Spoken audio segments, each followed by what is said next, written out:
Hello கடகராசியா, congratulation. இந்த 2026 என்ன தருதுன்னு பார்ப்போமா? இந்த 2026 உங்களுக்கு என்ன சொல்லுது அப்படின்னு பார்ப்போம் அப்படின்னா, நிறையா விஷயத்துக்கு நீங்கள் விட்டு கொடுத்துட்டே இருந்திருப்பீங்க. ஓகேவா? ஸோ ஒரு ரெஸ்பான்சிபிளான ஒரு ஒரு பீப்புளாக நீங்கள் இருப்பீங்க. ஸோ மோஸ்ட்லி உங்களுக்கு கீழே இருக்கிறவங்களுக்கோ, இல்லை உங்கள் சக ஊழியர்களுக்கோ, இல்லை உங்கள் ஃபேமிலி மெம்பர்ஸ்க்கோ பரவாயில்ல அவங்க எடுத்துக்கிட்டோம். எனக்கு தான் பரவாயில்ல அவங்க எடுத்துக்கிட்டோம். உங்கள் வாய்ப்புகளை நிறைய விஷயத்தில் விட்டு கொடுத்துருந்தீங்க. இதுக்கெல்லாம் இன் ரிட்டர்ன் வரப்போகுது. யூனிவர்ஸ் பார்த்துட்டே தானே இருக்குது. நீங்கள் ரொம்ப நாளாக உங்களுக்குன்னு யோசிக்காத விஷயங்கள் எல்லாமே உங்களுக்கு பிடிச்ச மாதிரி இந்த வருஷம் நடக்கிறதுக்கு வாய்ப்பு இருக்குது. அது எஸ்பெஷலி பார்த்தீங்கன்னா உங்களுடைய எமோஷன்ஸை ஹாப்பி பண்ணுற மாதிரி நீங்கள் ஏதாவது ஒரு உறவுகள்கிட்ட ஒரு விஷயத்தை நீங்கள் எதிர்பார்த்துட்டு இருந்தீங்கன்னா அது இந்த வருஷம் உங்களுக்கு கிடைக்கும்.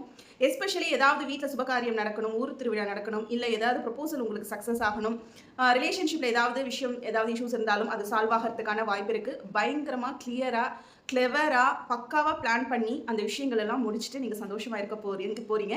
ஸோ இனி என்ன கொண்டாட்டத்தை ஆரம்பிக்கலாமே. இந்த வருஷம் நல்ல வருஷமாக அமைய போகுது. தேங்க்யூ. அடுத்தது பார்க்கலாம்.